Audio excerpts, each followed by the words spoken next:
Баршаңызға сәлем, мен мастер-классыма қош келдіңіздер. Каналыма тіркеліп алыңыздар, ұмытпай.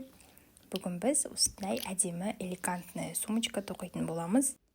Сумочканың өзі де, тоқылуы да, узоры да өте әдемі. Қалауларыңызша ручкасында тоқсаңыздар болады. Оның мастер-классы менің каналымда бар. Бұл сумканы тоқу үшін мен осындай полиэфирный шнур қолдандым. Стальной цвет, 3 мм ширинасы, 205 метр.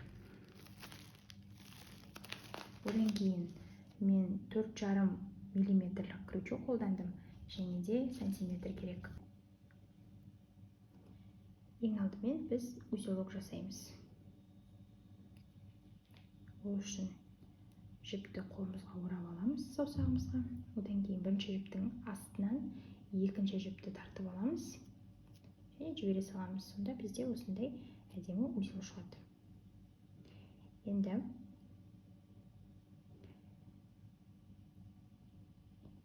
жұмыс жібін осы узелоктан өткіземіз. 2, 3, мен 30 воздушная петля тоқимын, және де біреуі жұмыс петлясы болады, яғни тоже воздушная петля, біреуін артық тоқимыз. 4, 5, 30 петля, және де 31-шісі воздушная петля. Келесі қатарға өту. Біз қазір мына өрімдерден емес, артындағы мына перемычкалардан тоқимыз. Мына жерде шығып тұрған мыналардан тоқимыз.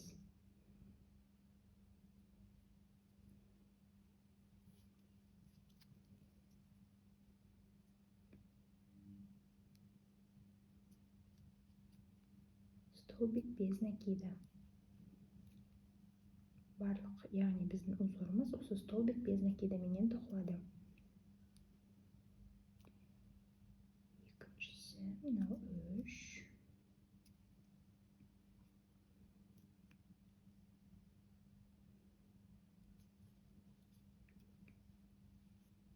Дәл осылай соңына дейін 30 столбик без накида тоқып шығыңыздар. Соңғы перемычкаға келдім.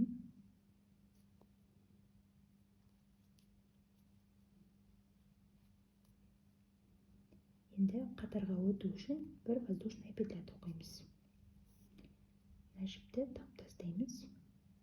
Мына екі жерден крючокты өткізіп, жіпті жоғары қарай тартып аламыз.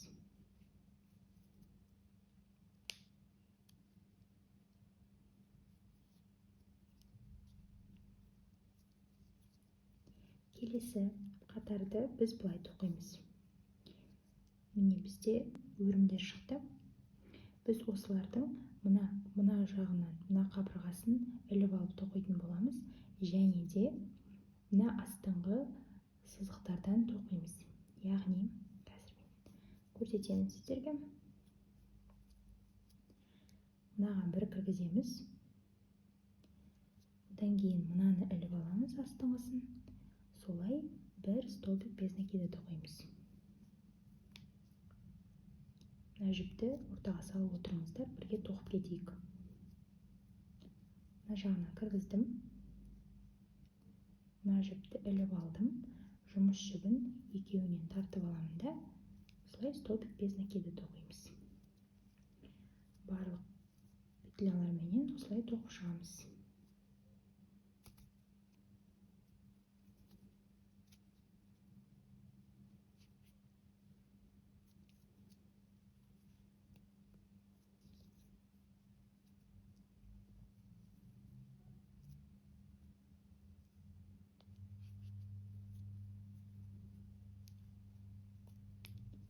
Соңына дейін тоқыдым.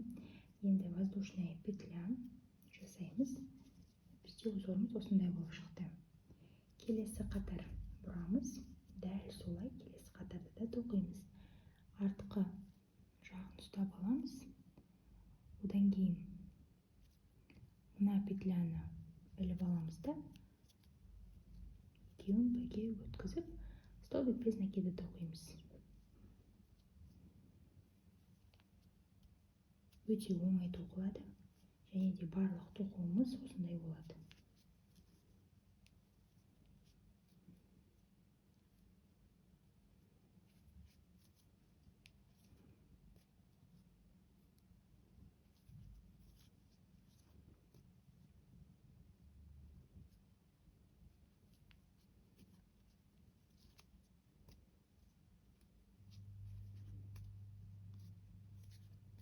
Екінші қатарды тоқып болдым. Біздің узорымыз осылай шығып жатыр. Өте әдемі, тығыз, өзінің формасын ұстайтын болады сумка. Енді біз қазір 35 қатар тоқитын боламыз. Жоғары қарай 35 қатар. 35 қатар тоқыдым. Бұл стенканың бір жағы ғана. Қазір біз дносын басқалайша тоқитын боламыз. Сол үшін бөліп тоқып жатырмын. Енді біз қатарды қалай санаймыз? Менде мына жерде қазір 35 қатар. Оны мысалы мына сызықтар бар ғой. Соларды санап шығасыздар. Яғни мінекей 1, 2, 3, 4, 5, 6, 7, 8, 9, 10, 11, 12, 13, 14, 15, 16, 17. 17 2-ге көбейтсек 34, және де мына соңғысы 35 болып саналады. Яғни мынау біреу екеу болып саналады. Екі қатар болып. Осылай 35 қатар тоқып шықтыңыздар.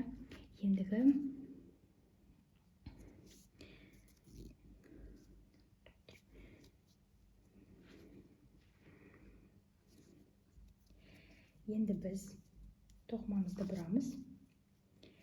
Қазір тек қана мына қабырғасын ғана аламыз.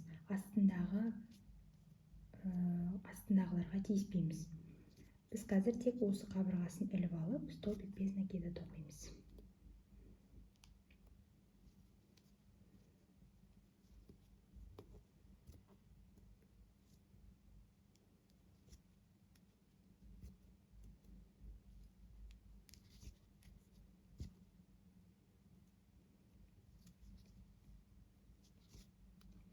Осылай соңына дейін өздеріңіз тоқып шығыңыздар.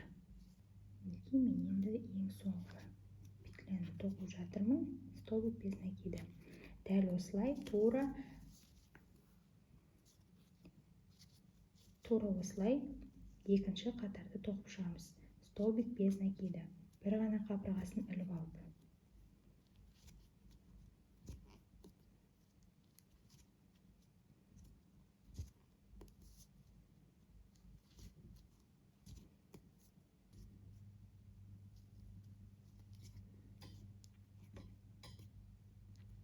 И воздушная петля.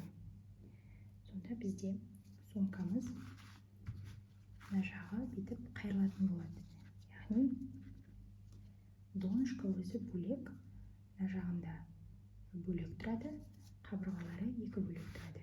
Енді біз қазір донышкасын тура мына узорменен тағы да 12 қатар тоқып шығамыз.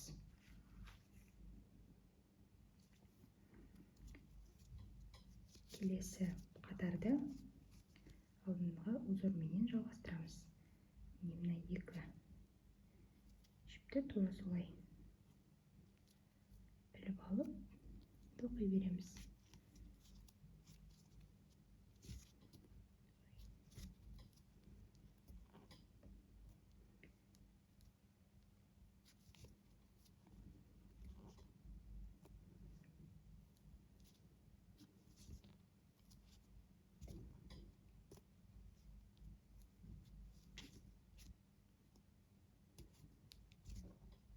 Осылай 12 қатар тоқып шығыңыздар. Мен 12 қатар тоқыдым.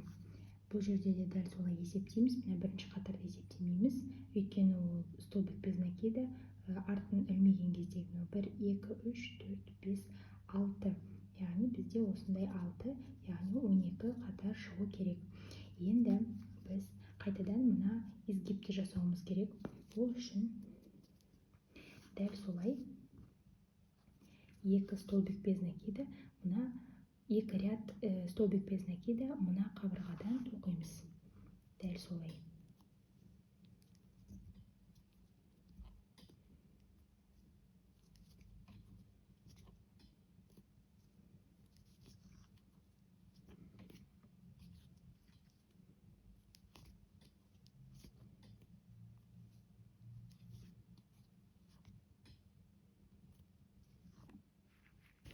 міне мен 2 қатар тоқыдым, столбик без накида.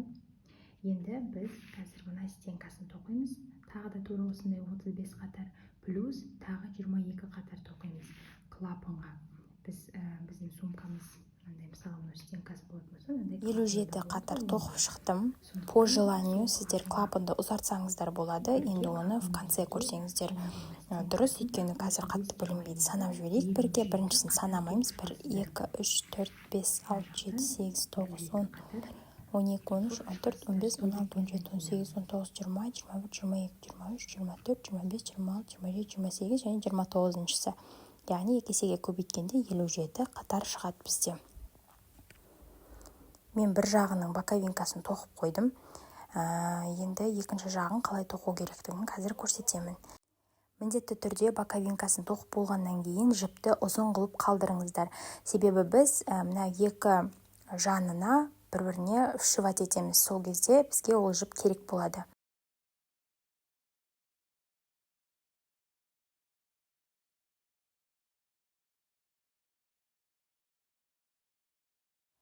Жіпті қолымызға алып, саусағымызға жіпті ораймыз.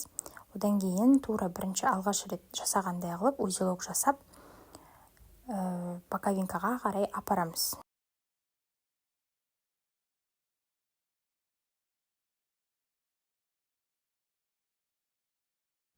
Боковинкасына 8 столбик без накида тоқып шығамыз. Видеода көрсетілгендей.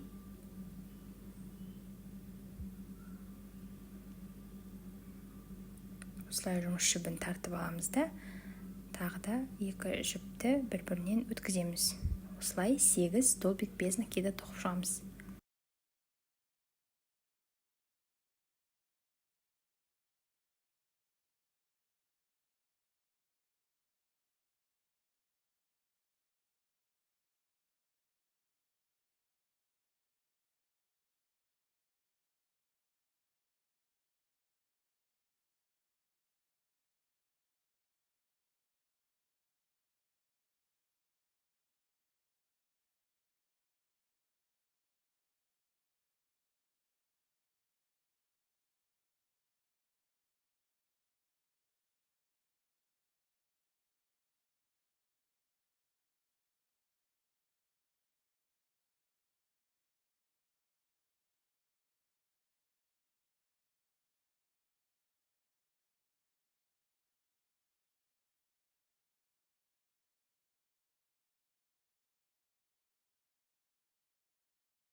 Екінші қатарда біз 2 петляның ортасынан өткізіп тоқимыз. Тура солай 8 столбик без накида. Жоғары қарай біз 22 қатар тоқып шығуымыз керек.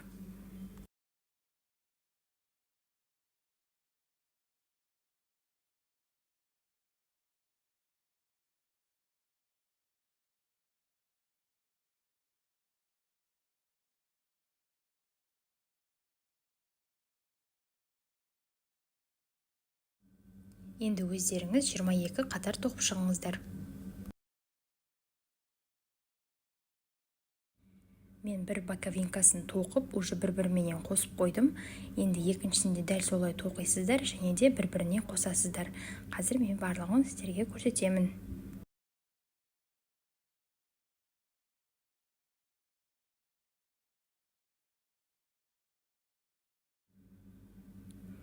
Бағана кесілген ұзын жіптің басына біз пластиковый ине болады, содан өткізіп бір-біріменен қосатын боламыз.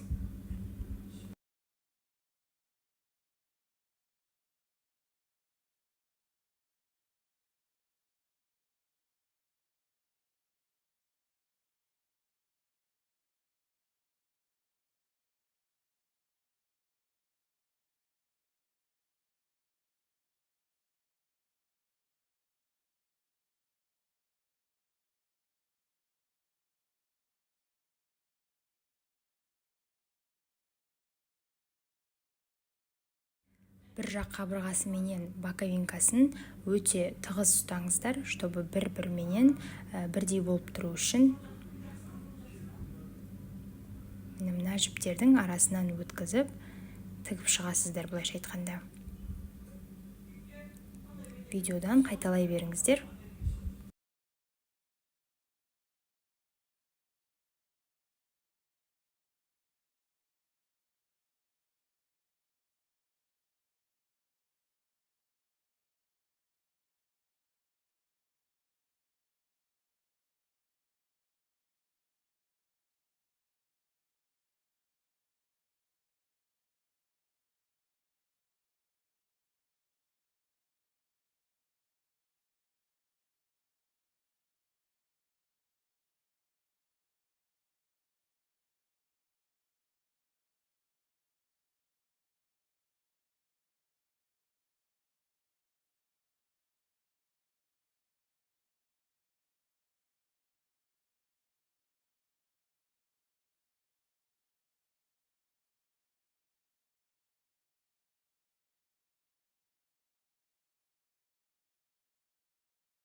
Соңына дейін тоқып шықтым. Енді қалған жіпті келесі бетіне аудару үшін петлялардың ортасынан жіпті өткізіп шығамыз.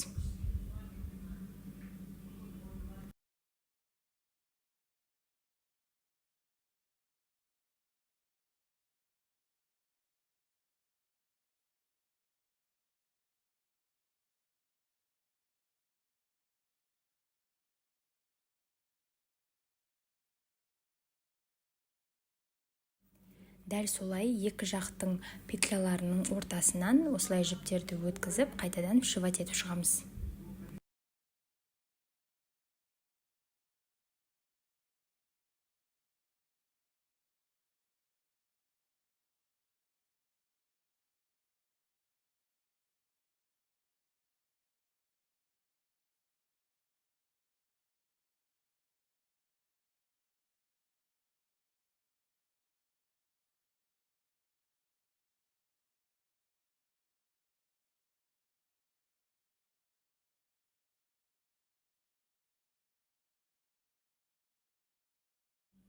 Жіпті кішкене қысқалау болып кесіп, мынандай қабырғалардың ортасындағы петлялардан өткізіп тығып тастаймыз. Және соңында жіпті кесеміз. Сонда жіп бізде білінбей қалады. Енді біз қазір жаңағы фурнитураларын өткізетін боламыз. Артық жіптердің барлығын өздеріңіз тығып тастаңыздар.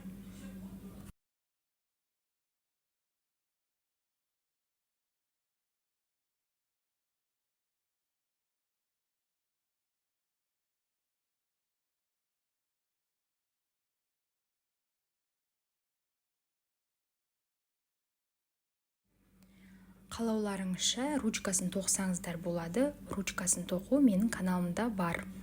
Және де мінекей осындай әдемі сумочка шықты бізде. Менің каналыма тіркелуді ұмытпаңыздар, лайк, комментарий жаза кетіңіз.